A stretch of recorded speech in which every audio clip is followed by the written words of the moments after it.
dear students, have a very sweet day to all of you. I hope you are well and safe at your home. जी हाँ प्यारे बच्चों, उम्मीद करता हूँ आप घर पे ठीक ठाक होंगे और रोज का काम रोज कर रहे होंगे। प्यारे स्टूडेंट्स, आज हम स्टडी करने वाले हैं इंडियन इकोनॉमिक्स में चैप्टर नंबर 3 की, और इस चैप्टर का नाम है feature, problem and policies of agriculture in India. मेरे बच्चों, क्या होता है एग्रीकल्चर? एग्रीकल्चर में उन सभी एक्टिविटीज को ले लिया जाता है जो कि रिलेटेड होती हैं किससे? जो कि रिलेटेड होती है लैंड के कल्टीवेशन से। जो भूमि के कल्टीवेशन से रिलेटेड होती है एक्टिविटी, उन सभी एक्टिविटी को एग्रीकल्चर में शामिल किया जाता है। और इस एक्टिविटी से क्या होता है? इस एक्टिविटी से क्रॉप्स का प्रोडक्शन होता है। वो क्रॉप्स या तो फूड क्रॉप्स होती हैं जैसे कि व्हीट एंड राइस, या फिर वो नॉन फूड क्रॉप्स होती हैं जैसे कि जूट और कॉटन। तो मेरे बच्चों, आप जानते हैं कि एग्रीकल्चर एक प्राइमरी एक्टिविटी है और इसका संबंध जो है वो क्रॉप्स को उगाने से है। और आप जानते हैं एग्रीकल्चर के साथ एग्रीकल्चर की अलाइड एक्टिविटीज भी ली जाती हैं जो कि प्राइमरी सेक्टर का हिस्सा रही जाती है। आज हम यहाँ स्टडी करने वाले हैं इंपॉर्टेंस ऑफ एग्रीकल्चर की।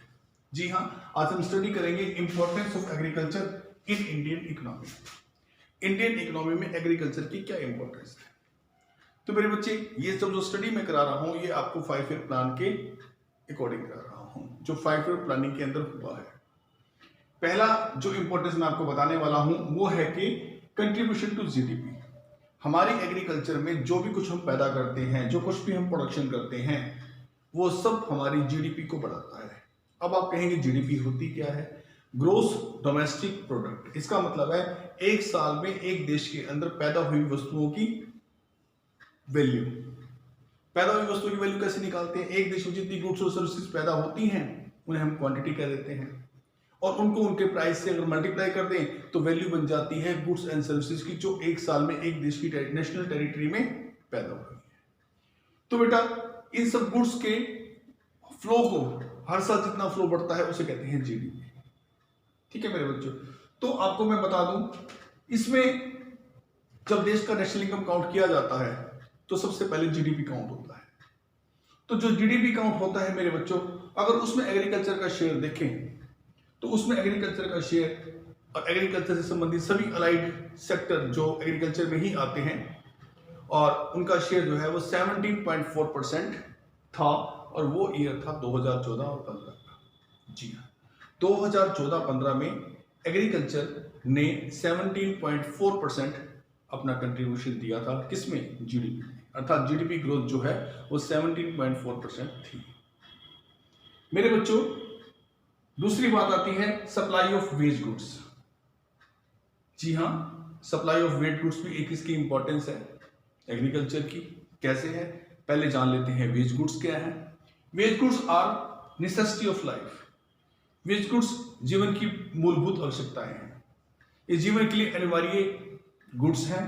कैसे? सच एज व्हीट और rice. Wheat, rice, pulse, maize, cereals, bajra, oil seeds etcetera, these all are life necessity.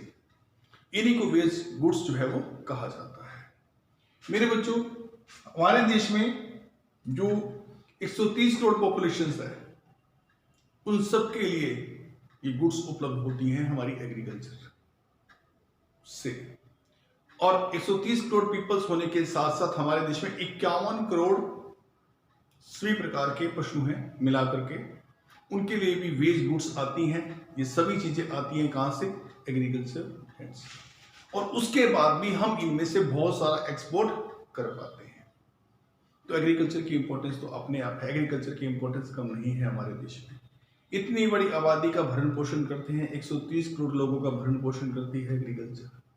51 crore पशुओं का भरण पोषण करती है एग्रीकल्चर। और साथ में फिर एक्सपोर्ट के लिए भी हम काजू, किशमिश, बहुत सारी ऐसी चीजें, ड्राई फ्रूट्स है जो हम बाहर एक्सपोर्ट करते हैं। ठीक है, उन सब का प्रोडक्शन भी होता है एग्रीकल्चर में। तो एग्रीकल्चर की इंपॉर्टेंस तो मेरे बच्चों कम है नहीं, बहुत ज्यादा है इंडियन इकोनॉमिक्स में। तीसरी बात वो ये एम्प्लॉयमेंट। हमारे देश की आज भी हमारे देश की 50% पीपल जो हैं आज भी एग्रीकल्चर एक्टिविटी या एग्रीकल्चर से जुड़े हुए अलाइड सेक्टर के अंदर इन्वॉल्व हैं। सबसे बड़ा सेक्टर कहा जाता है एम्प्लॉयमेंट का एग्रीकल्चर।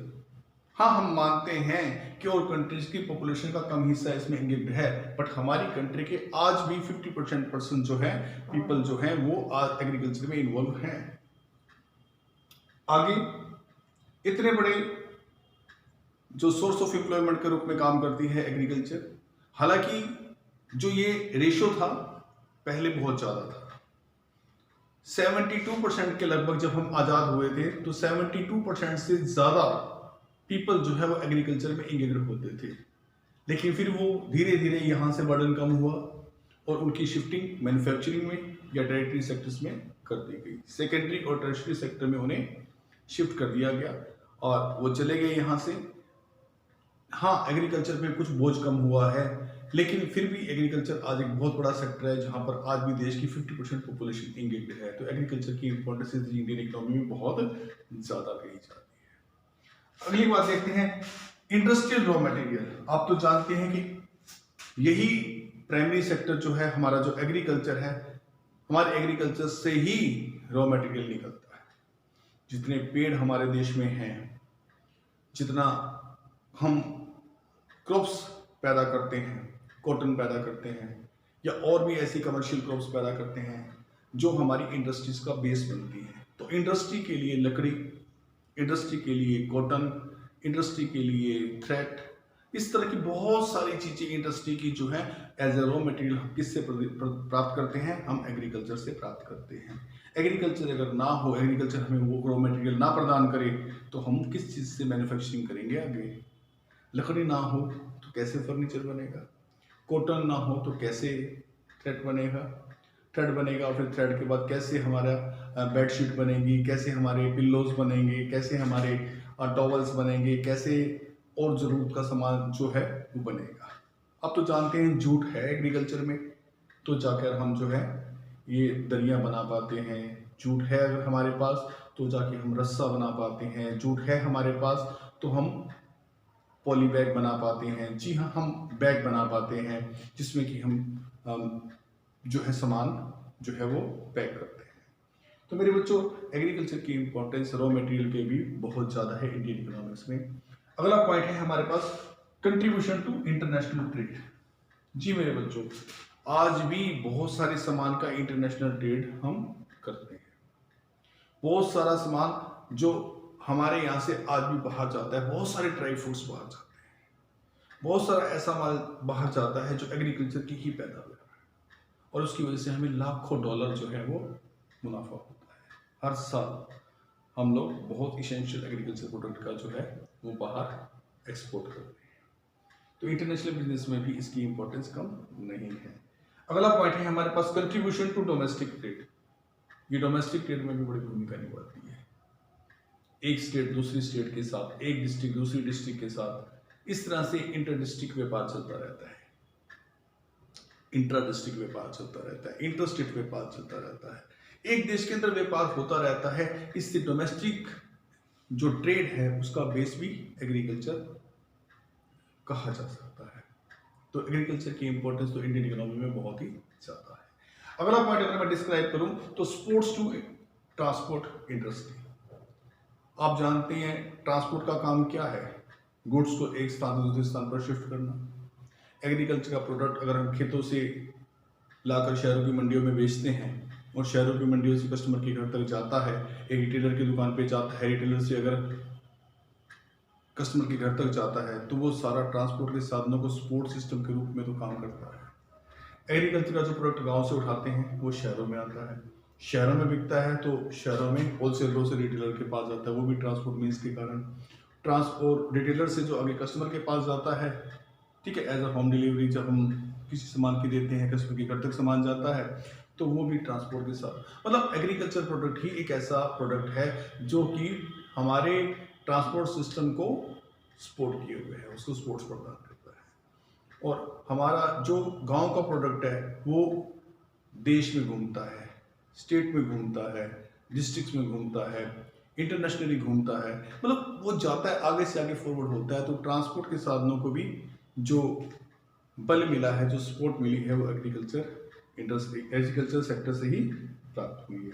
तो एग्रीकल्चर की इम्पोर्टेंस हमारे देश में बहुत ज़्यादा है, हमारी इकोनॉमी में बहुत ज़्यादा है, और इसकी जो सिग्निफिकेंस है उसे हम बहुत अच्छी तरह सराहते हैं। उम्मीद है बच्चों आपको समझ में आ गया होगा, और वीडियो देखने के लिए थैंक यू वेरी मच।